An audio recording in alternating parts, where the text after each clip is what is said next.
You're in the shower, and somewhere between rinsing your hair and standing there doing nothing, you've already rehearsed an argument with someone who doesn't even know they upset you yet. You said the perfect line. They apologized. You won. None of it happened. You're not bored. You're not being dramatic. So why does your brain keep building entire conversations that never took place, and why do they feel so real while they're happening? Here's the part that surprises most people. This isn't idle imagination. It's a pattern, with a mechanism, a name, and a reason it exists.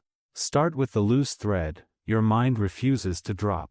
In the 1920s, a psychologist named Bluma Zeigarnik noticed something odd. In a Vienna cafe, waiters could recall an order in perfect detail, right up until the bill was paid.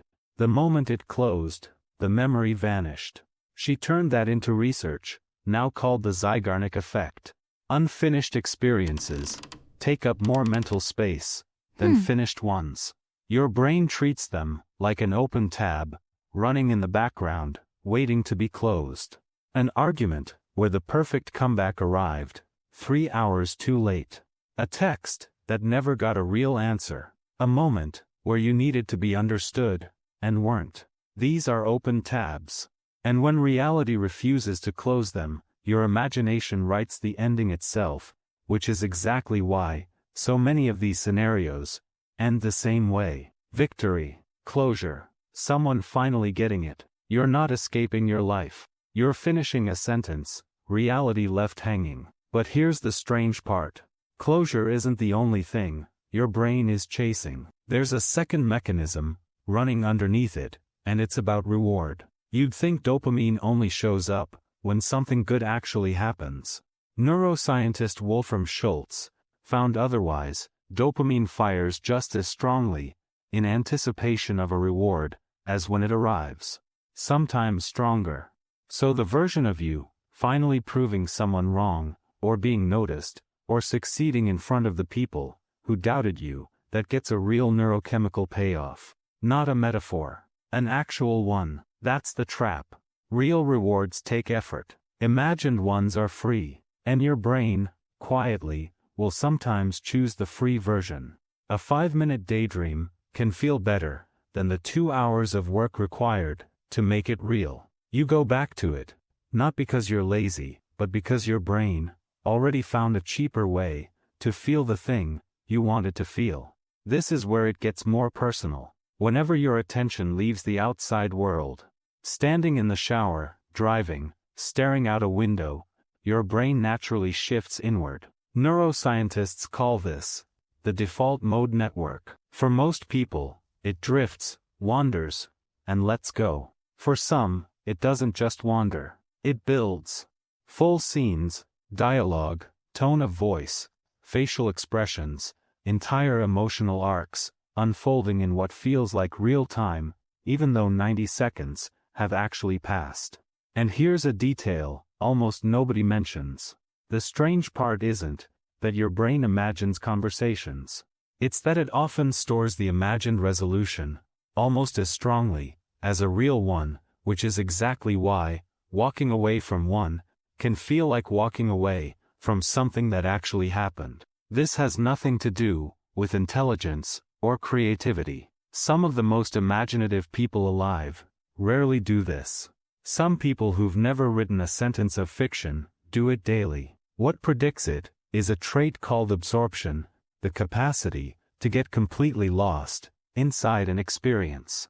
People who cry at a song for no clear reason, who can't watch a film without feeling wrecked afterward. Their nervous system runs louder, so it built a room where they could feel things entirely on their own terms.